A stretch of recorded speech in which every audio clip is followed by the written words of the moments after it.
Thank you very much, Mr Speaker. I apologise to the House for my slight lack of voice, but I'll see if I can get to the full 10 minutes. There's a possibility I might not be there. Well, the national government prevented us from getting the good drugs over the counter at the pharmacy. We have to go to the doctor to get those now, and I haven't had the opportunity to do that yet. Mr Speaker, it is, and you've got to get a sick leave form. Oh, yeah, there we go.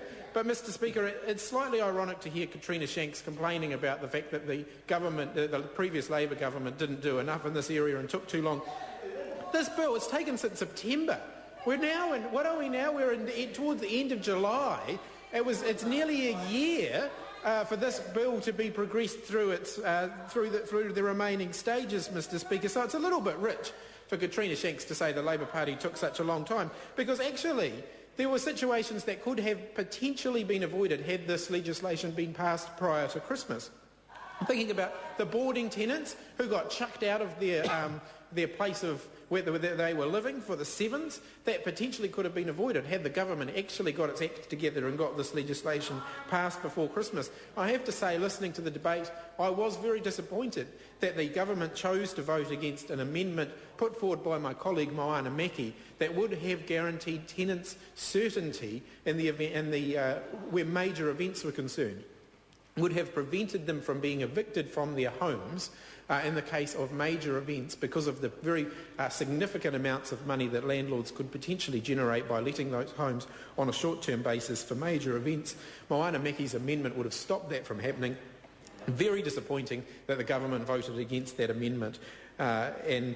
So while generally speaking we're supportive of this legislation, there were certainly some changes that were proposed by the Labour Party that the government have opposed that we think make this a much, much weaker bill than it otherwise would have been. I want to talk in particular about the issue of letting fees as well, Mr Speaker, because there is a problem under the current law where a real estate agent can charge a letting fee, but a property manager cannot. The Labour Party's view is that we should therefore do away with the letting fees. It should be an even playing field between the real estate agent and the property managers. The government also think there should be a level playing field, but they want to do that by allowing the property managers to charge a letting fee as well, which ultimately leaves the tenant or the prospective tenants in maybe a one-off fee. But actually, if you're on a low income, students in particular and so on, and Katrina Shanks talked about Otago University students, now they're potentially going to be facing another fee on top of all the fees that they have to pay at the beginning of the year in order to find somewhere to live. So actually, I don't think that that's necessarily a good thing. I think it would be much better had the government agreed to the Labour Party recommendation, which was to do away with the letting fees altogether. Because, Mr Speaker, I know it's getting worse, because, Mr Speaker, ultimately, if I sell my house, I'm the one that has to pay the real estate agent. Why should it be different for a tenant?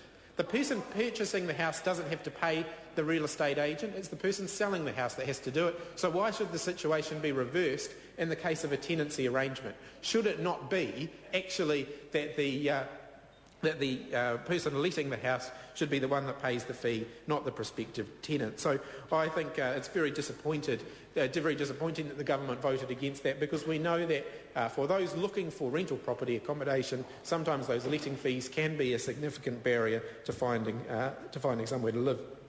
There are elements of this bill that the Labour Party supports strongly, and that's why we're voting in favour of it. Obviously, we want stability and certainty for those living in rental accommodation.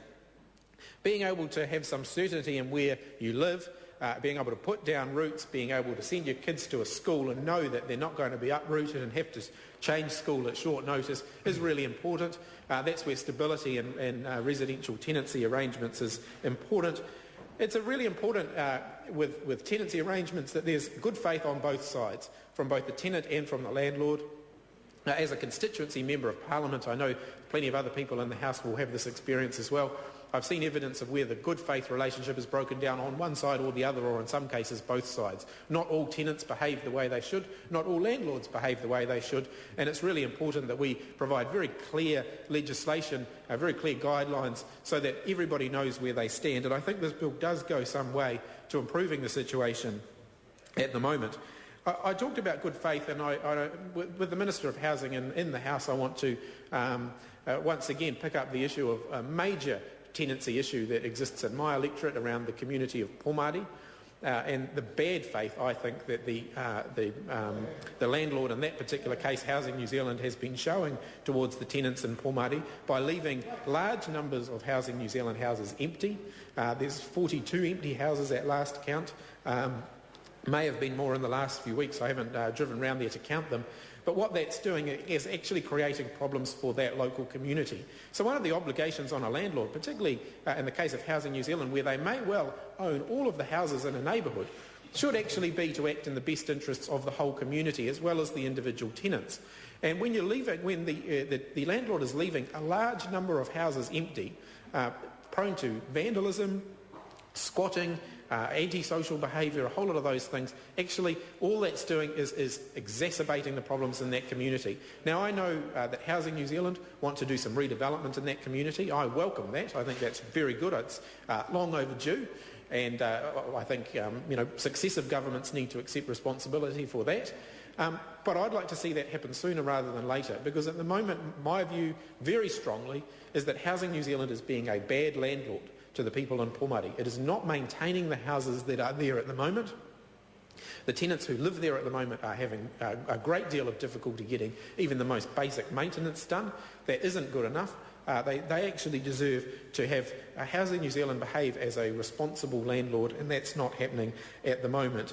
So I want to see the government go back into Pomari, give them some certainty around when the redevelopment is likely to be taking place. Give the tenants who are in the houses at the moment some certainty that when the redevelopment takes place that they will actually be looked after and that they will have the ability to go back into their community once those houses have been redeveloped. Because one of the concerns amongst the community there is that they will effectively be thrown out of their community so that the houses can be redeveloped, and then they won't be able to go back there afterwards, and so the whole community will be broken up. So I think it would be good to see Housing New Zealand give them some certainty by engaging with them again to actually reassure the people there that this isn't about turfing out people who are good tenants at the moment and not allowing them to return to their community, that there will actually be some staged redevelopment process which allows those who are already in the community to stay in that community while the redevelopment takes place. I don't have any problem with the government cracking down on severe antisocial behaviour as part of the process.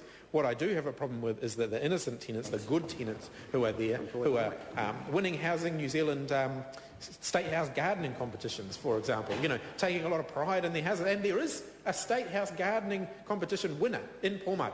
And I want to see those people actually rewarded for taking pride in their houses. I don't want to see them having their whole community effectively written off by government. So I think there's significant progress that can be made in that area to really improve a lot of those tenants. And I definitely hope that the government takes that on board and does something about that. Finally, just to conclude, one of the things that I've become aware of as a local member of parliament is that there are good landlords and bad landlords, and I think possibly one of the areas of weakness in the legislation at the moment is that there are a few minimum standards that a landlord needs to be able to meet in terms of the property that they can provide to a tenant.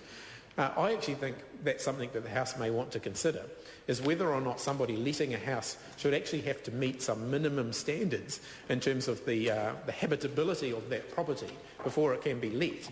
Because otherwise, there's not much actually to prevent landlords running slums, as some do at the moment, some of the very irresponsible ones.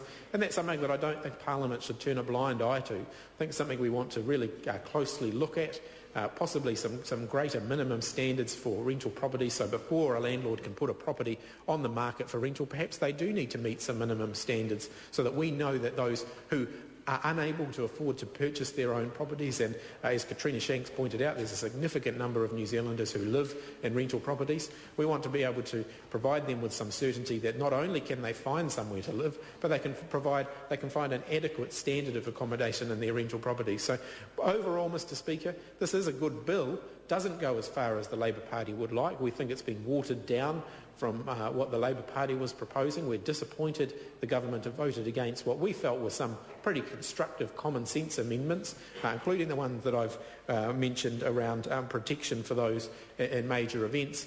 But overall, we're in support of the legislation as it stands at the moment. We'd like it to go further, but we'll still be voting in favour of it. I call Tim